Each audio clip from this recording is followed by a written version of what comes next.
the maps that'll help you. It's not going to be a geography lesson. I'm not very good at geography. But it will help you kind of maybe visualize some stuff, help you on some stuff. If you look at the map real quick, there's the 12 tribes are represented there: Naphtali, Asher, Manasseh, Zebulun, Issachar, Benjamin, all of them. And you'll see as we go through how this land is divided. And we'll talk about that. If you keep that beside you, it'll help you as we go through this. There's so many different weird, kind of strange, but awesome principles you can draw from this chapter. Last week, when Philip spoke, we ended with this weird situation that David and his men are back at Ziklag that's been destroyed by fire. And he learns of the death of Saul and Jonathan. And he mourns for Saul and Jonathan, and he writes this song.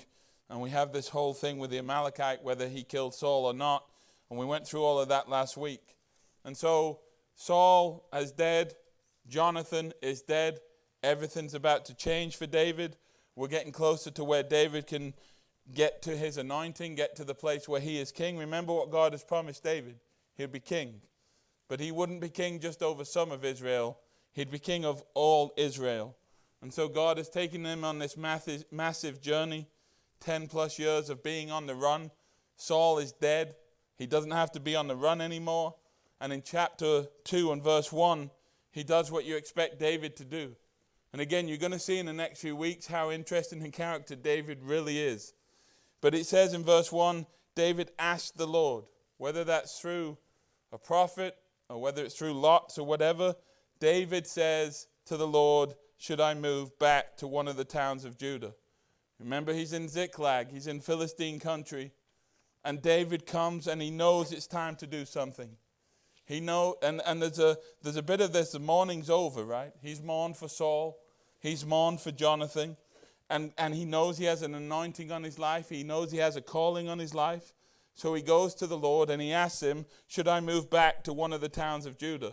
That's exactly what we're meant to be doing, right? That's exactly what he should have done. He asked the Lord, should I move? That's exactly what we should do. We should go in front of the Lord and ask him, should I do this? Often we don't do that and it never ends good, right? Sometimes we ask, should I do this, after we've already decided to do it or not do it. David comes, and I think he wants out of Ziklag. He realizes that. Sometimes when you ask the Lord, should I, you get the answer you want, and that's easy to do, right? If you ask the Lord, should I move, and you want to move, and he says yes, then that's great. But again, we have to be asking of the Lord what to do.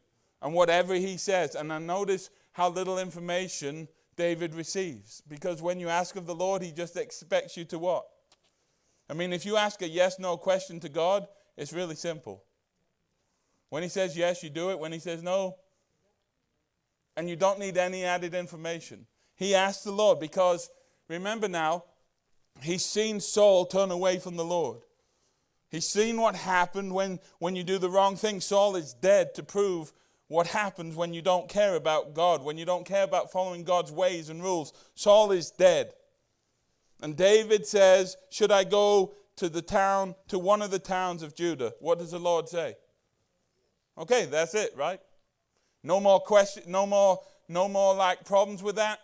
If you say that in your life, if you ask the Lord a question and he confirms it, don't ask him anything else.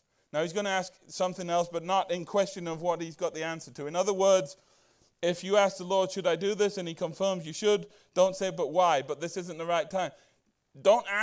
When you ask it, he'll give you wisdom, but it says you've got to take that wisdom, right? And sometimes we struggle because the answer we received isn't really the answer we're looking for. Now, in this case, I think David's delighted. He wants out of Philistine country. So he asked the Lord, should I move to Judah? The God says yes. Then he says, which town should I go to? That's no problem. That's what you should do. What town should I go to? He asked God for wisdom. He asked God for help. Notice sometimes we're like, well, I think I want to move here or there. He had all of these places to go. And yet God says, go to Hebron. And if you'll see, I've highlighted mine, but if you'll see Hebron, it's right here. Right in Judah. Right? If you look to Judah, if you look to the right of Judah, you'll see Keilah and then Hebron. You see it? That's where he moved to. So you can see that on the map. Hebron is right there. And so he says, should I go? Where should I go? And the Lord says to Hebron. And so that's where he goes. And again, when God says Hebron, what other questions do you have? He's asked two questions. Should I go to Judah? Yes. Should I go? Where should I go? Hebron. That's it, right? That's it over. And so David does that. He goes to Hebron, and that's where he's going to be located. He can be safe in that. He can be secure in that. He can be confident in that because God has called him there. I believe that with all my heart. We should ask God what church we should be at, what job he wants us at, all of these things. And it's not our life, it's God's life. And he has the right to control us, to tell us, to show us. And then, so this is why David is such an amazing character. If David was in this room tonight, my guess he'd be the most spiritual person. Like, if David sat down, he's probably the most spiritual person in the room. Right? This idea of him having a heart after God, like God's. He's a champion. He killed Goliath. I mean, I don't want to go in a spiritual contest with David. Right? If you put me against David, David's going to win that. Okay? And yet, you get this, and it as I study David, it makes me sad, it makes me laugh, it makes me more, feel better sometimes about myself. Because David is this guy who's brilliant, and he asks God what to do, and he goes to Hebron. Now what's funny about this, look who he takes to Hebron. So he's obedient, and he goes to Hebron, right? But look at who he takes. David's 2 wives, he's got a third one, we'll find out later, and more. He actually has 8 wives when all said and done. So to say David may have an issue, I don't know. You can figure, I'm guessing if I applied for the job and said, by the way, I'm bringing my 8 wives, is that a problem? That might throw up a red flag. I don't know if churches accept anything these days. I might get, who knows. But 8 wives, 8. The rule of God was don't multiply your horses and don't multiply wives. Now why God kind of allowed this and all that, the rule was 1 and he had 8. So what's funny is David's really a good guy, right? A strong guy. He does what God wants him to do. Go to Hebron? Yes, sir, I'm going to Hebron. Now he went to Ziklag on his own, so he's all over the place. But then it says, David's 2 wives were Ahinoam from Jezreel and Abigail, the widow of Nabal from Carmel. So that makes you laugh, right? So whilst he's strong and whilst he's doing the right thing, he's got 2 wives. And remember, he has Michal too, who's been given to this guy, Palti. And it gets crazy. Just watch. So David and his wives, that sentence makes me smile. So David and his wives. Well, that should never be in there. But it is. And his men. This is what's amazing. Who are these men? Remember who David picked up? When David's on the run and David's all alone, what does God do? God sends him 400 men, and how are they described? They're basically depressed, discouraged, defeated, broken, poor. Nobody would pick them like, hey God, if you can really help me and bring 400 down on the luck kind of people, that'd be awesome. But God brought him 400 men, and then it gets extended to 600, remember? And they have been faithful with David all of this time. Now, remember when Ziklag burned, they were ready to what? They were ready to stone him. So their relationship hasn't always been ooey-gooey. The men wanted to kill David because they went to Ziklag. It was burnt down. Their families had gone. They lost hope. And remember, that's when David found, all their tears were gone, and David found strength in the Lord, right? So their relationship hasn't always been pretty. But God puts people in your life at just the right time, and he does it for mutual benefit. Think what God did with these 600 men is he helped everybody. Is David helped by 600 loyal men? Yeah. David has been able to disciple them. They've seen David. They've got to learn about God. They've got to see about God. They've learned from David's mistakes. They've learned from the miracles of God. God has done David a real favor by putting 600 men around him. Not only have they been there, but their families have been with David.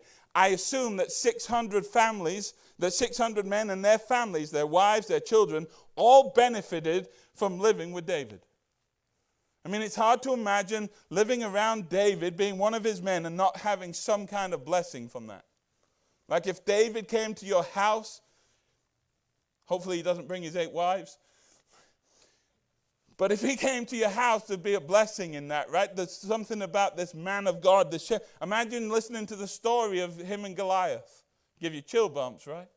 I mean, and yet David has received from them too. Like these men have been used to train. Now, they wanted to kill him, so that wasn't great. There's moments where he was like, woo. But these relationships have been formed to help. Like David is really getting blessed by his men, and his men have been blessed by David. And you can see how God's worked all of this out because he knows what David needs. He knows what's coming. God does that for us. And the relationships that God brings into our life at just the right way, in just the right time, isn't just one-sided. Like what's difficult is if you're in a one-sided relationship, it's really difficult. You ever been in a one-sided relationship? When it's all give or all take? Like God puts people in your life. Like, okay, so maybe, have you ever had a time where God put someone in your life and it was clear that you were to minister to them? Like maybe you're the one with the money and you're to help them financially. Maybe you're the one with experience. I mean, there's something that you have that they need. And so God says, go and help them. And sometimes we can think that it's me ministering to them. But in reality, you know what God's doing, don't you? He's using them to minister to you. So that when missionaries go to the foreign field, are they a blessing to the people? Yeah, 100%. But are the people being used by God to help them? 100%. And David has been blessed by God using the least likely people. These 400 kind of just,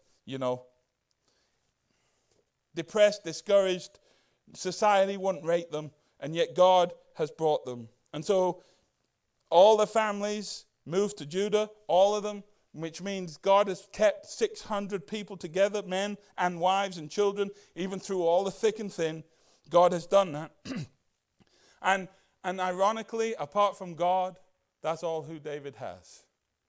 When he moves out of Ziklag, David has 600 men, their wives, children, and he has God. Jonathan, his best friend, his best hope physically, is dead and gone.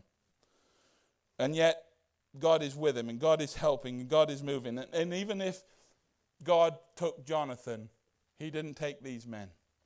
All right, this story is going to get really interesting. Look at what happens. And so in verse 4, notice what it says, the men of Judah. So if you look at your map, you're only talking about this little section right here.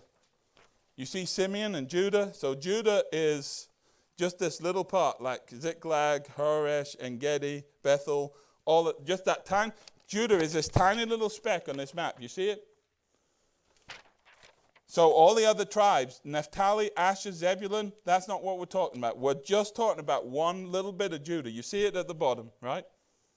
Someone say yes? Right, okay. What has God promised David? What has God anointed David to do? To be king of what? Well, hold on, but to be king of what? All of it. All right. So, have you ever had God kind of test you and train you and show you that I'm going to give you something, but I'm not going to give you all at once? I'm going to put you in a career. I've given you a calling, but you're going to start it. Like I'm gonna give you opportunities, but you're going to have to wait.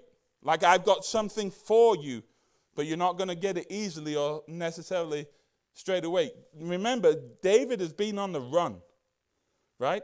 And now God is basically saying, hold on, you're not going to be on the run anymore. Saul's dead. I'm going to anoint you. Oh, it's exciting, right? I'm going to be king. Woo! But the only people that anoint him king is that one tribe of Judah. That's all he has. For 7.5 years, the only people he's king over is one little bit of Israel. Would you ask questions of God if that were you? You've told me I'm going to be king. And for 7.5 years, all he got to reign over was Judah. You can see where there's an impatience in that. You can see why, and the way it happens, you're going to understand how much self-control David really had. It's crazy. David has all this self-control apart from women. I'm not trying to be funny, but that's the truth. He has all this self-control. David rarely makes a mistake apart from when it comes to women. I'm not saying it's a woman's fault before we get all crazy. I'm just telling you. Don't misquote me. I do not want a church just full of men. All right. The men of Judah came to David. The men of Judah, they came to David and they anointed him king over the people of Judah. So the people in Judah, where he lived, where he, remember, is from, the line of Judah. Okay. They say, you're our king. So you got 1 out of 12. Notice what happens. And this is not the law. Okay. Israel was never meant to have a king. They asked for a king, and what did God say? I'll give you one, and I'll name him Saul. When Saul messed up, what did God say? I'm taking your kingdom, and I'm giving it to who? To David. That everybody, and we'll show you, everybody knows that. There is no in between. It goes Saul, David. That was God's clear plan. We've seen that for months. It's going to be you, David. You're next. So he becomes king of Judah. Woo, this is God, right? Everything's working. But look what happens. When in verse, continuing verse 4, the men of Judah came to David and anointed him king over the people of Judah. Remember the people from Jabesh Gilead? Now, if you want to know where Jabesh Gilead is, it's up here, right under Gilead. Do you see it? Jabesh Gilead. Those people are the ones where the Ammonites came and they threatened to gouge out the right eye of all Israel, remember? And Saul, when he was powerful and when he was at the start of his reign, Saul jumps in and defends Jabesh Gilead. And he helps Jabesh Gilead be rescued. And so Jabesh Gilead loves Saul. Here's the problem with loving Saul too much. They turned a blind eye to what? You see, they were so enamored with Saul. Saul had rescued them. They kind of thought they owed Saul something. But because they were so enamored with Saul, they didn't see that Saul was no longer God's man. In other words, they were so how much affinity for Saul that they let him get away with everything he was doing. Does that make sense? You see it today in life, right? You can get so enamored with a person that you let all of their shortcomings go. People are so enamored with whoever that it doesn't matter what they do. I owe them one, so I'm going to stick with them even if they're bonkers. Saul was bonkers. But Jabesh Gilead, you can understand it. God used him to save them. They were literally going to have their right eyes gouged out, and Saul stepped in mightily by God and saved them. So they love him. And so look what happens. Remember, those people were the ones who buried Saul. And now David makes this move. And he makes this move honestly, but also politically. Remember what I just told you. David just has kingdom right here in Judah. It's politically savvy for him to get Jabesh Gilead. Because now he's getting something up north too.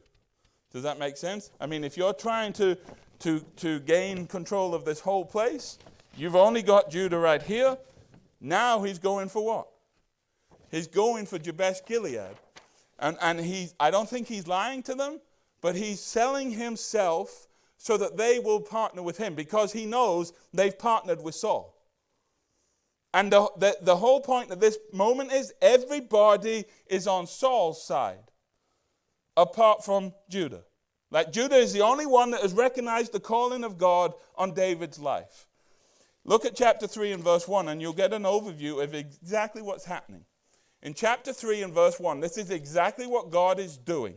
It says, that was the beginning, we'll go through this, of a long war between those who were loyal to Saul and those loyal to David. That's what's happening. This is the fight. There's those who are loyal to Saul and those who are loyal to David. At the moment, the only ones loyal to David are those in Judah. He's trying to get Jabesh Gilead. But look at what it says in chapter 3, verse 1. As time passed, David became what? Stronger and stronger, while Saul's dynasty became what? And so what God is doing on the big picture of all what we're going to be talking about is he's making David stronger. Judah is very little. But what he's going to do is give David more and more and strengthen him more and more. And Saul is dead. But if this is, on voting night, you've seen those boards about which states are going who? You imagine polling night, and David's got one state. The rest is the other. I mean, he's not just getting beat at the moment, he's getting... But there's going to come a day where it all turns to David. And God is allowing things to happen and working to the point where David can't manipulate it, nobody can manipulate it, but there's going to come a point in chapter 5 when all Israel will acknowledge your king. That's what God's doing. If you want to see what God's doing, why all this crazy stuff is happening, the main point is God's making David and his kingdom stronger and stronger. And he's taking, remember Saul's been king for 40 years? So he's draining all of that out. Look at what happens in verse 4 of chapter 2. David heard that the men of Jabesh Gilead had buried Saul. So they're clearly in love with Saul. He sent them this message: "May the Lord bless you for being so loyal to your master Saul, and giving him a decent burial." I believe David believes that. I believe David wants him to be blessed because, if nothing else, David understands of not killing the Lord's anointed. We've seen that, right? People like that are someone David would want, right? They've just blessed their king.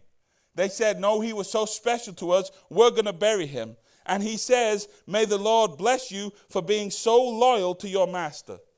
All right, so David is saying, if you are loyal to your master, there's got to be a what? There's got to be a blessing to that. Now, spiritually, isn't that true for us?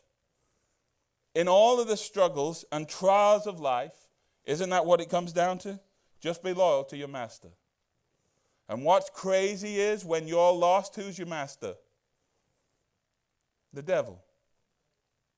But when you get saved, God becomes your master. And man, isn't it easy to serve your former master? Like no one trained us, no one helped us. We were born being totally loyal to the world and the flesh and the devil. I mean, our loyalty to the world and flesh and devil was through the roof. But then we meet God. And you have to believe the spiritual principle that he's teaching here. That, hey, you were good to... By the way, if you get blessed for being good to an earthly king, what do you think happens when you're loyal to the real king? Like when you're... This is big culture thing now, right? Who are you going to be loyal to? Because let's be clear. Loyalty to Jesus Christ in this culture will cost you. If you want to be loyal to God in this culture, watch out. You might lose your friends. You might lose your job. You might lose your paycheck. There is no telling God never says be loyal and it'll be easy. And here, how much information do you need? Here's what I'll tell you. If you'll be loyal to your master, you'll be blessed. What does that mean? You tell me. I don't know how he'll do it. I don't know when he'll do it. But if you are loyal, truly loyal to your master, guess what? God will bless the fire out of you. And your blessing will more than make up for your cost.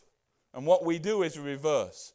We obsess over the cost and miss the blessing, where we should be so obsessed with the blessing, we're not even really worried about the cost. And so David says, because of your loyalty, I pray that the Lord blesses you. And then he says, may the Lord be loyal to you in return and reward you with his unfailing love. Now stop for a minute. When we talk about blessing, when I just spoke about blessing, when I told you be loyal and the Lord will bless you, I wonder where your mind went.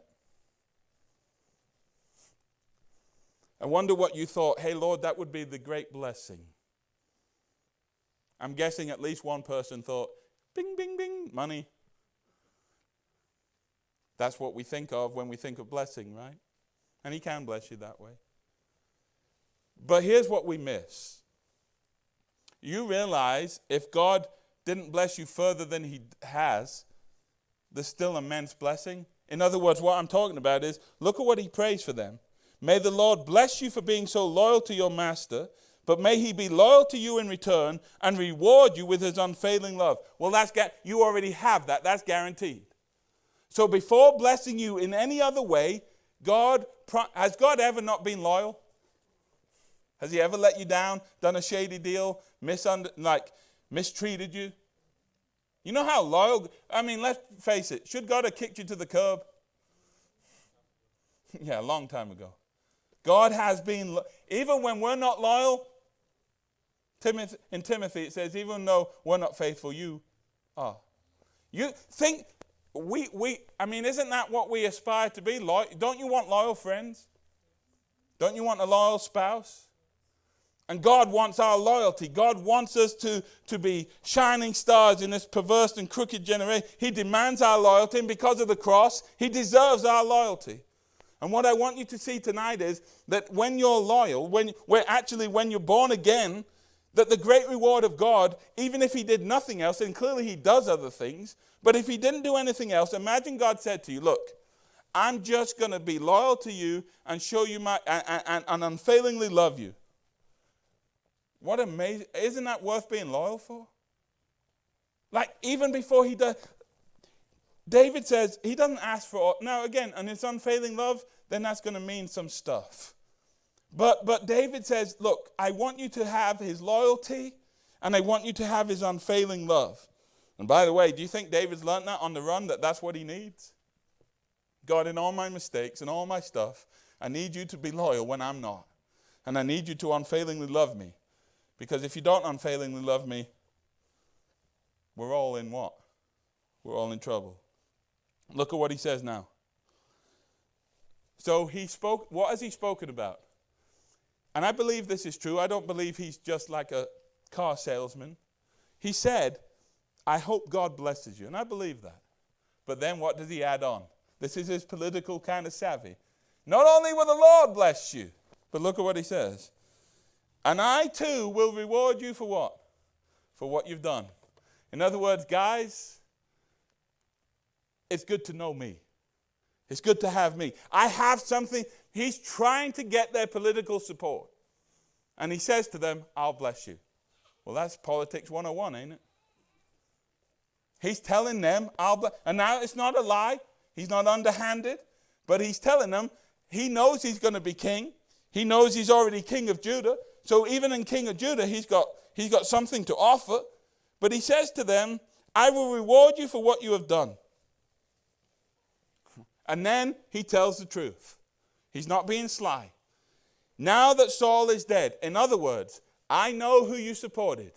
I know who you are. I know you love Saul. I know you were blinded by him. I know what he did for you. He says, I ask you to be my strong... Look at what he's asking for. He's told them that God wants loyalty, that God loves strength. And he says, I want you to be my strong and loyal subjects, just like the people of Judah. So David tells us the people of Judah are strong, they're loyal. And now he asks these people up north in Jabesh Gilead to be his strong and loyal subjects who have anointed me as their new king. He says, I'm the king and I want you to be strong. And I want you to come on. And the funny thing is, it doesn't even really tell you if they do or not. I assume they did. Look at the story. Look at verse 8. Abner is full of, I'll tell you this, you may have read on. Abner is one of the most prideful people you'll ever meet. What do you already know about him? I've just told you one thing about him. He's the most proud person you'll ever meet. What do you already know? Well, he is the commander of Saul's army, that's right. But I mean, what do you know is going to happen in his life? Yeah, he's going to fall. He is. That's exactly who he is. He's the commander of Saul's army. Well, now Saul is what? And so Abner loves power. And he he is this dude that's strutting his stuff at the gym thinking he's untouchable. Like, if you can lift, I can lift more. If you want to fight, I'll fight you anytime. I'm good. Abner is like the alpha male on steroids. Right? Abner is the dude that will fight anybody. Abner is, woo. I mean, he's the dude that's going to, to win the arm wrestling thing. Look at what it says. Abner, son of Ner, the commander of Saul's army, had already gone before this is happening. And remember, God has nothing to say about Ishbosheth. God had never asked or desired or told Ishbosheth to be king. When God doesn't tell you to be king, you know what the last thing you do is? When God hasn't anointed you for something, you know the last place you want to be? If God doesn't anoint you for something, don't even go near it. If God had said the next king is Saul, the next king is David, everybody but David should what?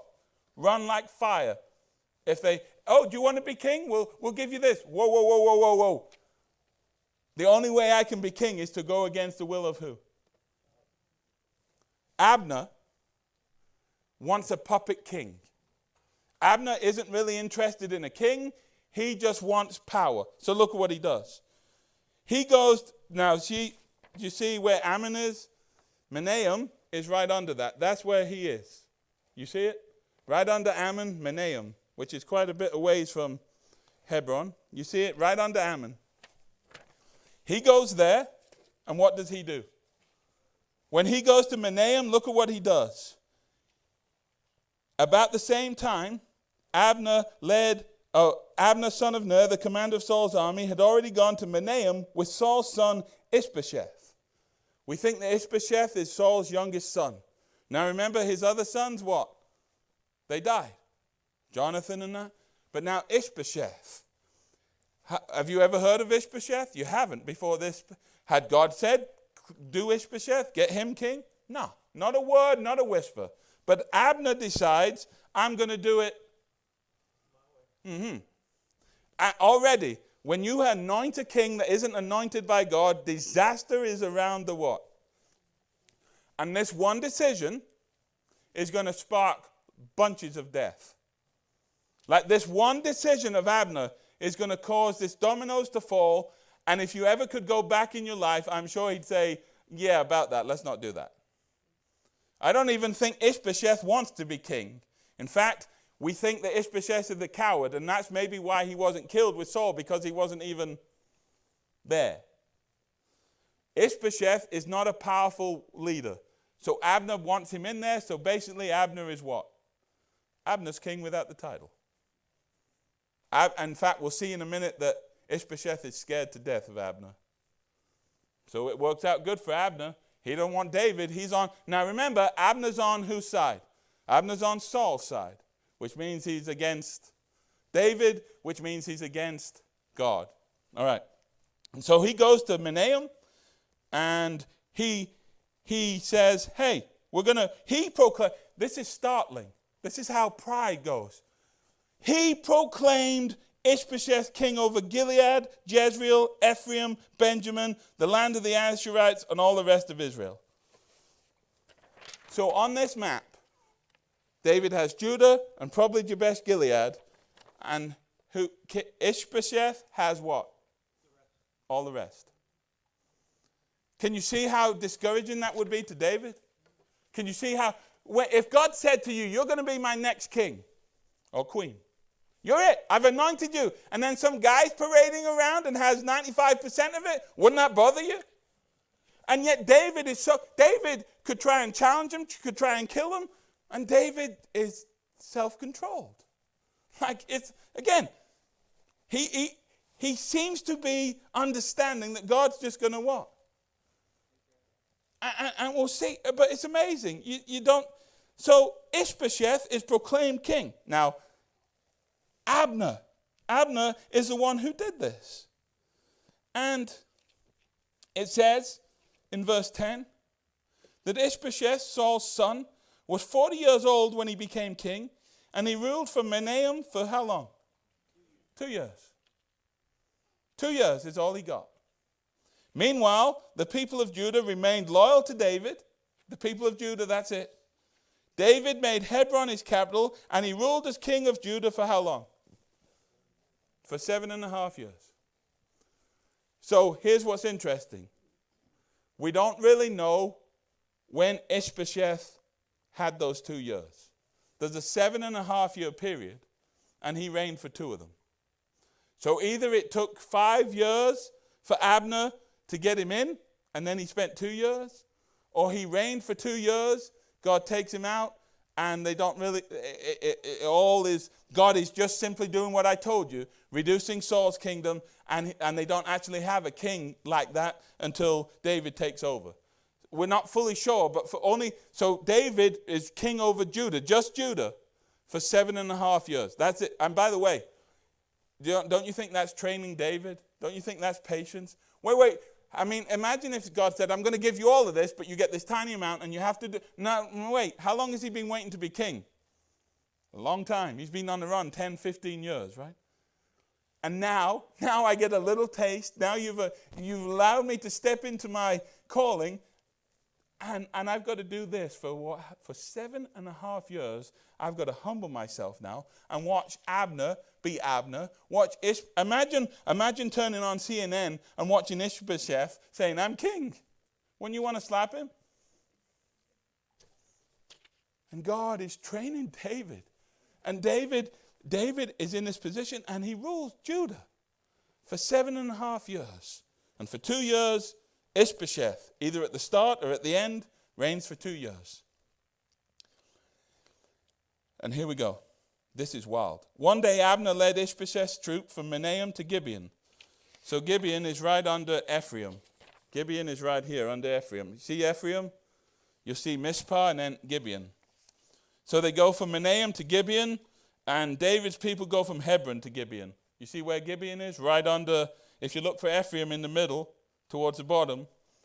Basically, it's straight up from Hebron and kind of diagonally left from Mahanaim to Gibeon. All right? So Abner leads Ishbosheth's troops. Notice he's in charge. He's in control, right? He leads Ishbosheth's troops from Mahanaim to Gibeon. About the same time, Joab, son of Zeruiah, led David's troops. Now, this is wild.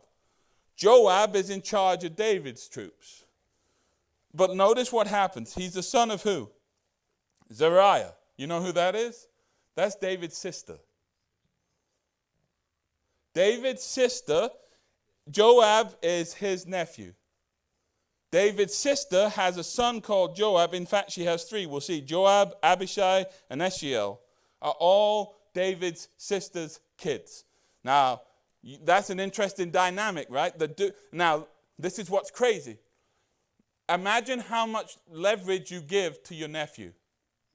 Like Joab is nuts too. And eventually, David calls a hit on him. But there's so much that goes. David has very, very, very much self-control with Joab. Partly probably because he's part of his family. So you've got this weird dynamic where Joab, and you can see how that puts David in an awkward position.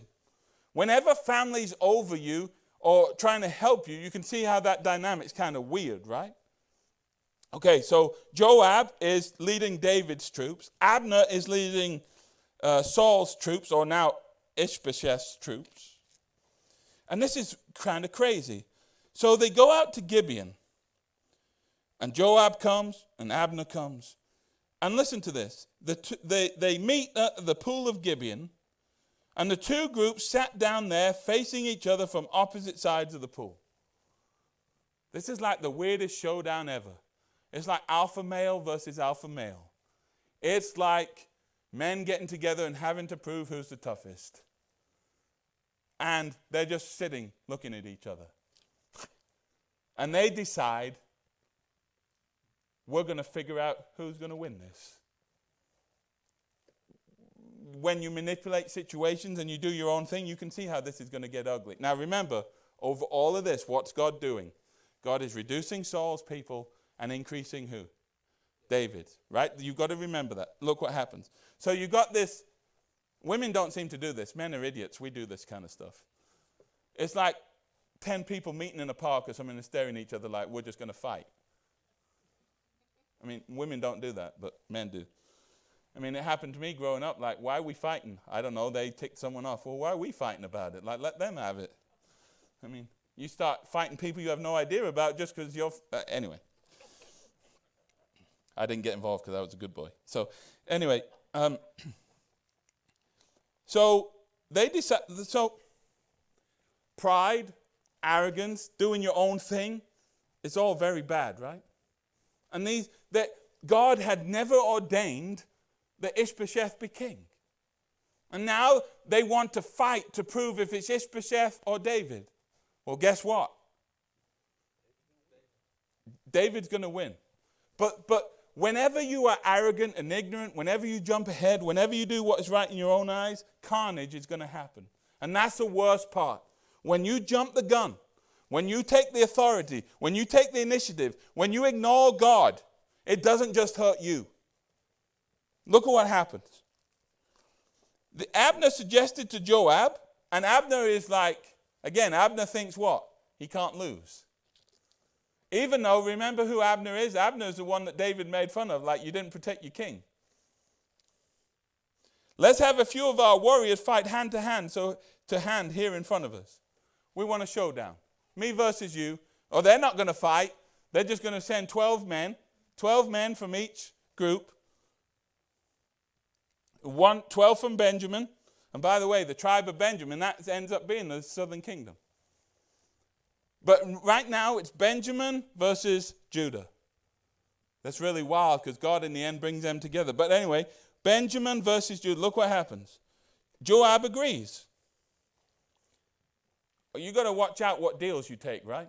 When Abner offers you a deal, your first answer probably should be no. Now, notice how we started this. What did David do at the very start in verse 1? He asked what? God, should I do this? And if I do, where should I? Where do you see? Do you get the idea that there's no prayer going on at all here? That nobody's inquiring of God? No one's asking of God? If anyone asks, should Ishbosheth be king? You know what God's going to say? 1,000% no. Nobody's asking God.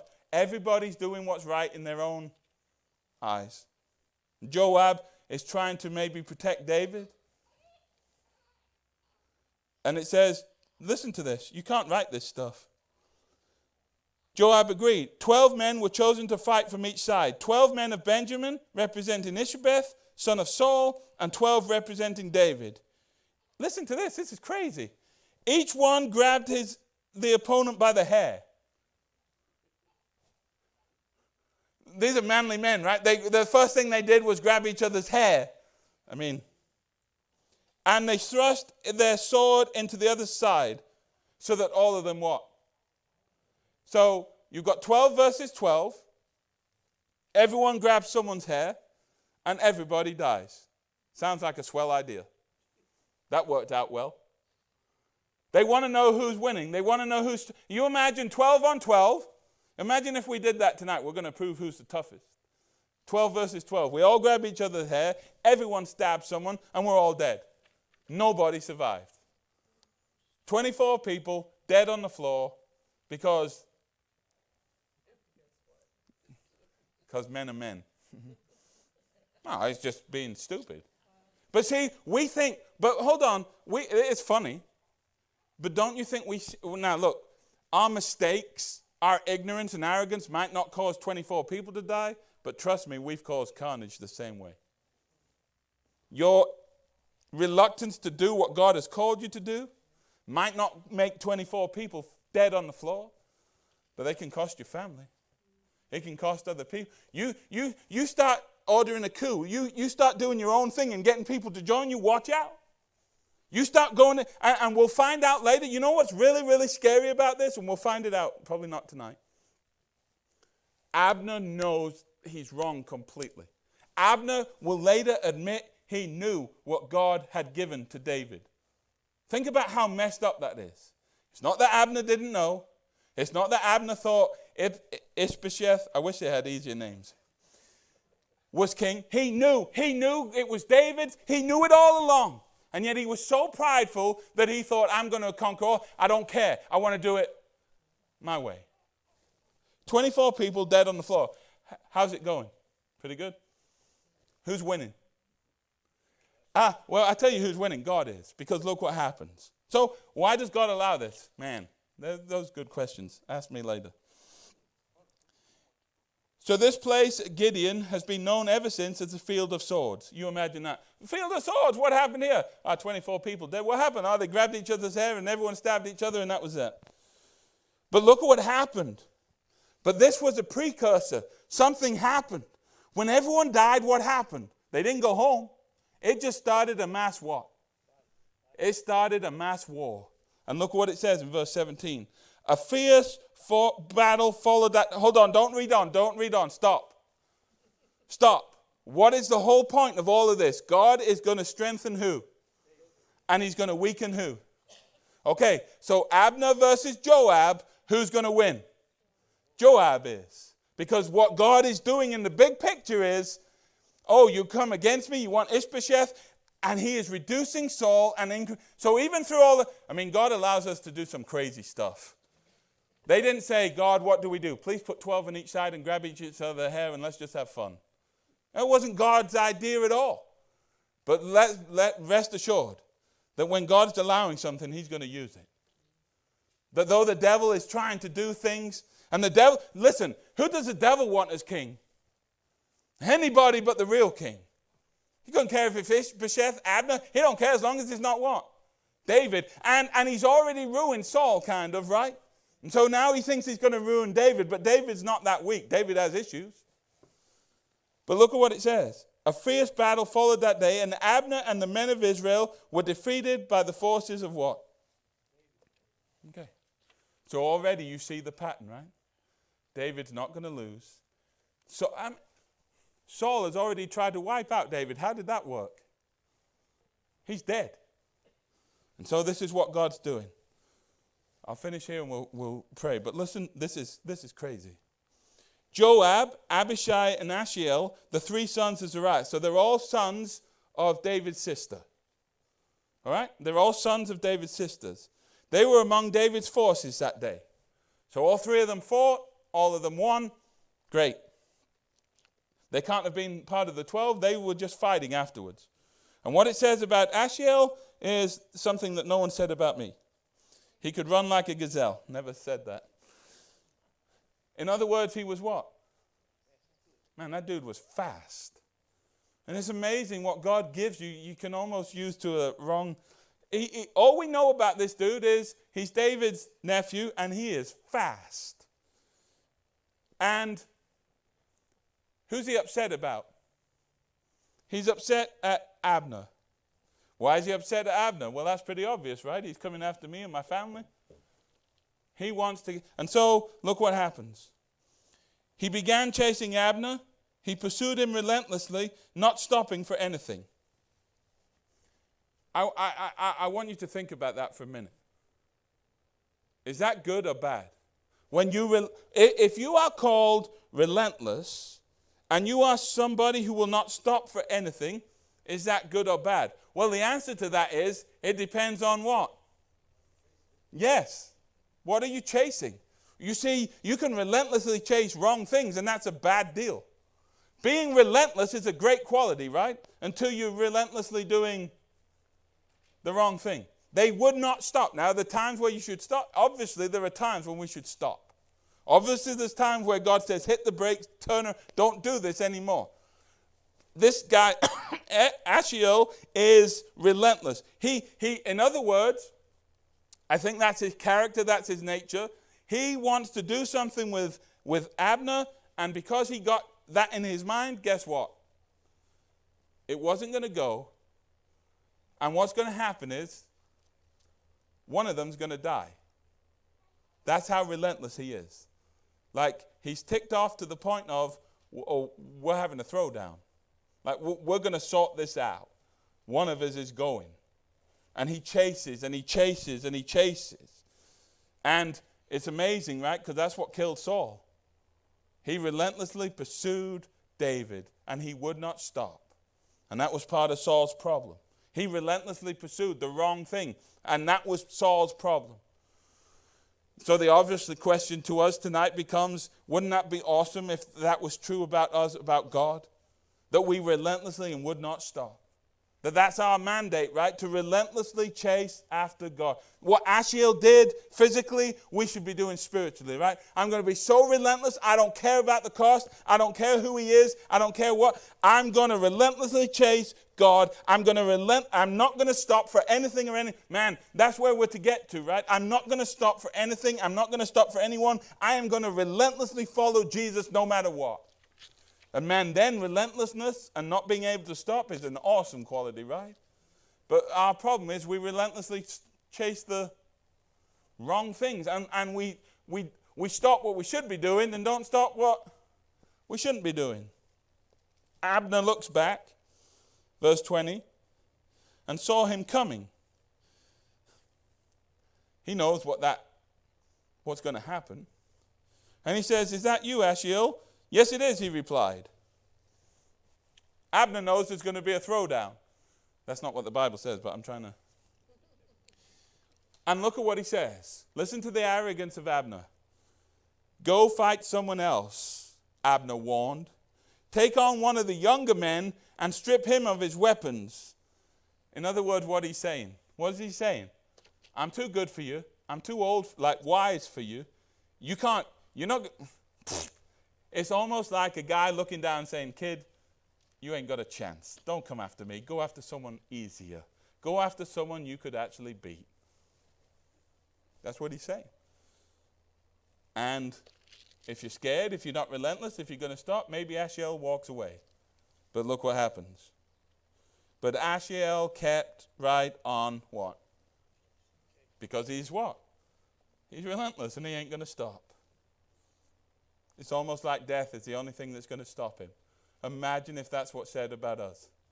The only way for them to stop relentlessly pursuing God in this life is to kill him. That's it. Verse 22, Abner shouted to him, "Get away from here. I don't want to kill you." Again, if you don't go, I'm going to what? "How could I ever face your brother Joab again?" He's like, "Oh, I couldn't face Joab if I killed you." Well, that's not going to be true. He says to him, "Get away. I don't want to kill you. I couldn't face your brother if I killed you." Verse 23. Ashiel refused. Because he's hard-headed, relentless, whatever you want to make it, courageous. So Abner thrust the butt end of his spear through Ashiel's stomach, and the spear came out through his back. He stumbled to the ground and died there. So Ashiel has chased Abner, and Abner actually carries through his threat. And guess what? Ashiel is dead on the floor. We'll get into this more next week, but who's winning in this? Now God is, because he's doing what he meant to do. But humanly speaking, how's this going for people?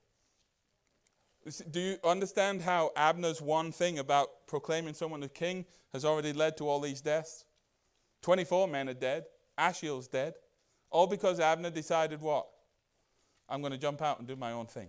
And the story, before you think this is wild, it gets more, trust me. This is like a weird kind of TV show on drugs. I mean, it's like if you think your family is messed up, just read this story. It'll make you feel better. I mean, it's crazy. And Ashiel is dead on the floor. And if you're Abner, what do you think? Well, but he's that arrogant. He thinks he's what? Here's the lie. Can Abner ever win this fight? No, because who's he fighting? But there are this is what's weird. There are times as lost people fight against God that they think they're winning. And there are times when we're fighting for God and we believe we're losing. But the believers who are following God cannot truly lose. And lost people who are following the devil cannot truly what? And yet both of us are deceived. Believers sometimes think we're lost, and lost people think they've won. Abner at this moment, I don't, imagine the pride. I done told you I'd kill you. Come at me again. All right, you're dead. You can see it. You can feel it off the page. This man is pride. And by the way, before you read on, spoiler alert, guess what's going to happen to Abner? You start killing people, and guess what's going to happen to you? Someone's coming after you. And Abner is going to pay the ultimate price. See? Because people might like, oh man, you mean you can do your own thing and God doesn't care, and I can promote kings and do whatever I want, and he's made me a hero? Oh, slow your roll, just read on. Because whilst you might want to be Abner at this point, trust me, by the end, no, you don't want to be Abner. Does anyone have any questions, thoughts?